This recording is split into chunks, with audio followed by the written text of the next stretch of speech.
You've heard about them, and you've probably seen that there are several reviews online and on YouTube about this speaker. But let's check it out and how it works in a small space.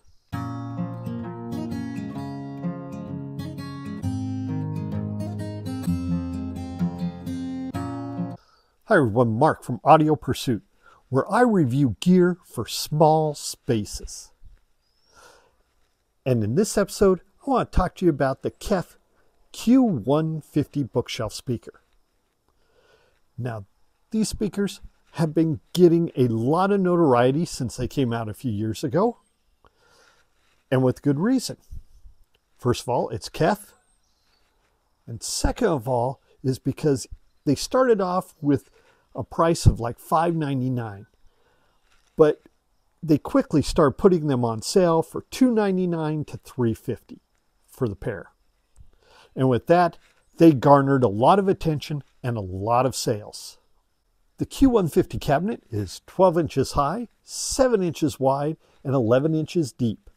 Comes in 3 finishes, all are vinyl wrapped. A satin black, a satin white, and this kind of grayish walnut. Originally, you can find some models that had a little bit more red tint in it, but now this seems to be the finish they've settled on.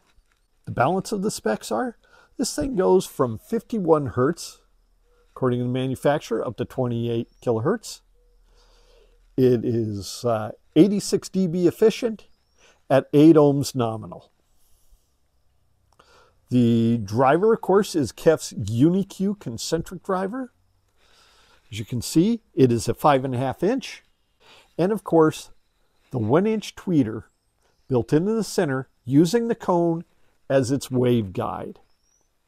On the backside, you have a single set of basic 5-way binding posts and the port.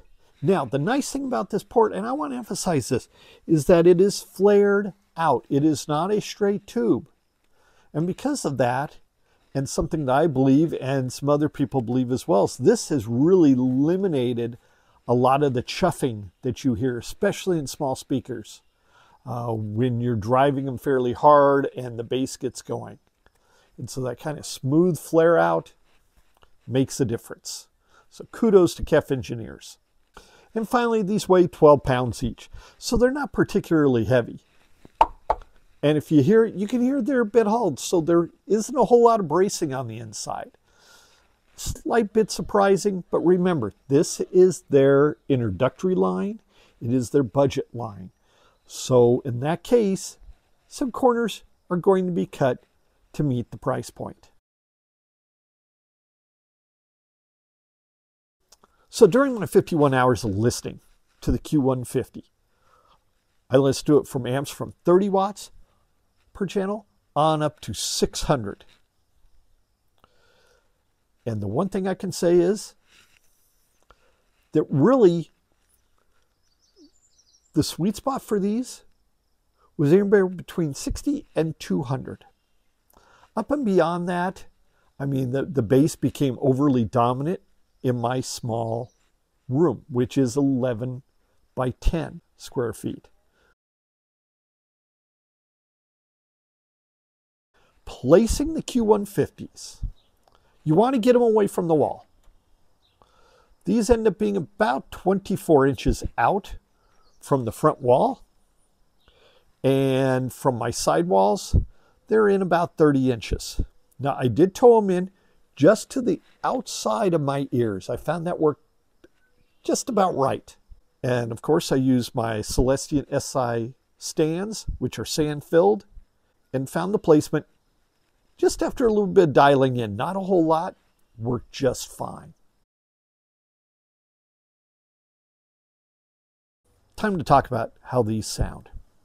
And really, there is a definite reason why these have been so popular. They are a very open speaker, so they throw a pretty decent soundstage. You know, just well beyond the outside the speakers. Now, of course, in my small space, you know, You kind of have to take that with a little bit of grain of salt, but they do play from wall to wall. So you're going to get that enjoyment there. Instrumentation, you're going to hear the placement. You're going to hear the drummer set up a little high and in the back, bass guitar down to one side or the other, lead vocals when you dial it in right are dead center, piano is usually off to one side, really the full gamut. For an inexpensive speaker, very nice imagery, and on top of that, a soundstage that is pretty impressive. What I try to do anymore, and I've done this for a while with speakers, is I listen to them, I take down my notes, I write all my subjective thoughts on how I'm hearing them from day to day and so forth. Then, at the very end of the review, after I've written down all my impressions, at that point, I go back and I'll look online to see if somebody has done measurements and what they've found. So I'll get to that in a little bit, but let me tell you some of my other impressions. So what music really sounds good with these? I'm going to tell you the pre-loudness wars, rock, popular music, these play really well. The Doobie Brothers, Marshall Tucker Band, Bad Company, Bachman-Turner Overdrive, Fleetwood Mac, Supertramp, you name it. You go across the board. Harry Chapin, when you get into singer-songwriters, Dan Fogelberg, Jackson Browne, those sorts of artists. And in that time period, these speakers do a really nice job. Now, I do want to make a few caveats.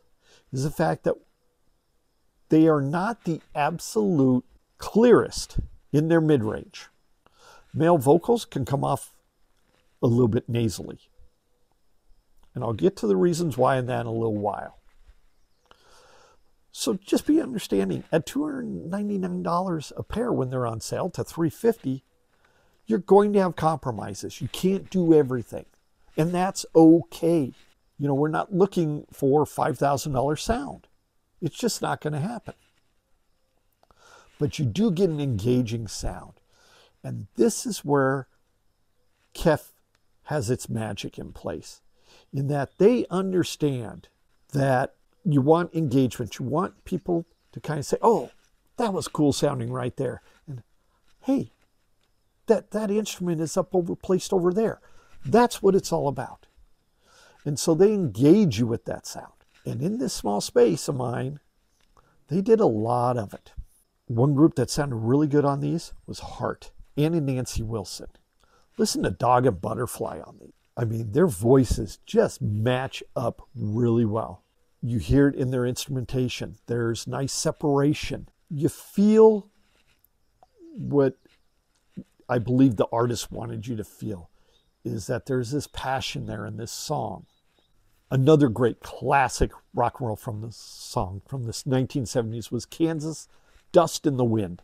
There's a beauty in that song that these speakers do really well at recreating. The band Toto, it's a feeling. And when you hear the synthesizer play, there is something in there in this song that really works with the Q150s. They capture it. And that is really what we want from speakers in this price range, is to capture something in those songs, in any song, and brings it to life for all of us, of all the groups. The Doobie Brothers, and especially Toulouse Street, but really all their albums. The Q150s are a match made in heaven for the way they produce music. And it doesn't matter which lead singer Doobie Brothers were using, these speakers just hit it. They nail it. There was excitement. Every song I listened to, I was enjoying very much. You know, my feet were tapping. I just felt this, you know, the soulfulness. You know, it gets you in here. And that's what I'm looking for. And this is where the KEF's magic really matched up so very well. Now, like I said, at $299, $350, let's see, they're budget speakers. They have their limitations. And one of the things I did notice, and I should say two things. First of all, there was some nasalness sometimes. Some artists were just nasally in their vocals. James Taylor, just, you know, his voice is so distinct. And the Q150s just struggled with him. Just couldn't quite get the clarity out. Leonard Cohen's The Singer Must Die. That's another one where, unfortunately, just nasally. It wasn't clear. Just not a good matchup in that regard. The second thing I noticed with the Q150s was some ringing that occurred. And Danny Ritchie of GR Research, in his review that you can look up online, he goes through and he shows you the reason for it. So I urge you to take a look and decide whether that's something that becomes a problem for you or not. You can also hear the ringing listening to the group Foreplay in their song Bally Run in the piano. Another thing you may notice is that with some horns, they get out front a little bit at times. Dances with Wolves, that terrific soundtrack. You know, if you listen to the Buffalo Hunt, that French horn, just that magnificent French horn that really shows that you're out on the plains, it can get a little fatiguing, to be honest with you. And that's one of the things about these speakers, is the fact that if you look at the measurements taken by Aaron of Aaron's Audio Corner, and I urge you to watch his review. It's a phenomenal review. And he points out through his measurements using the Kipple machine that you see a little dip in the male vocals mid-range. So that's why I think maybe there's some nasalness there.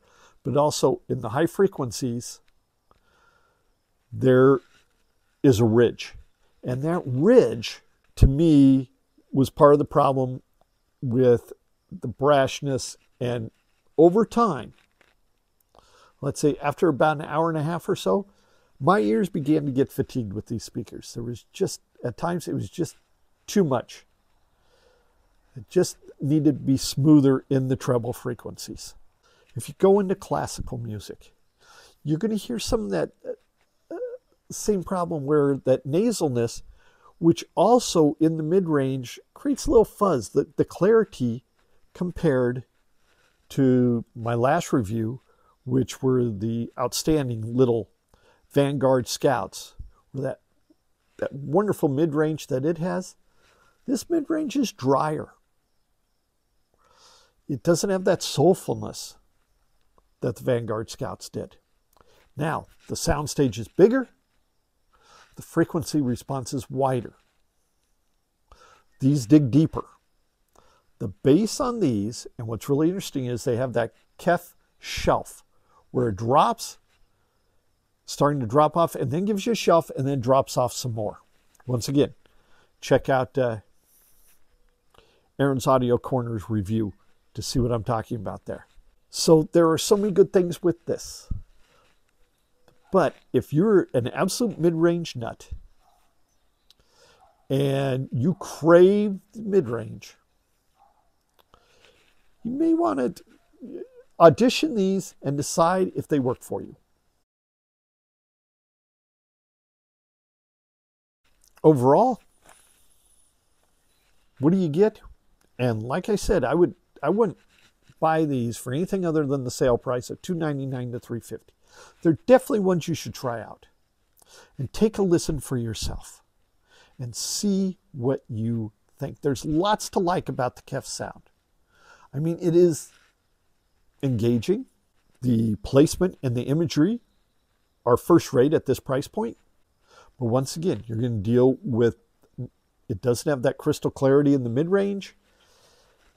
And the top end can be a little bright, which means for some people, and that includes myself, just I found it a bit fatiguing for long-term listening. Now, with those caveats in mind, I would still tell you that if you're looking for this type of sound, Go to your dealer, order them online through Crutchfield or Music Direct. I bought these myself outright. And take a listen. See what you think. For some of you, these are going to be a winner for you. They may be a winner for your kids for their first apartment or whatever. Or downstairs in a rec room. They may work just fine. But if you crave jazz music or acoustic guitars and you love that mid-range, listen carefully. You try them out, but I would try some other small monitors like the Vanguard Scouts and decide for yourself which one works best. Till next time, take care.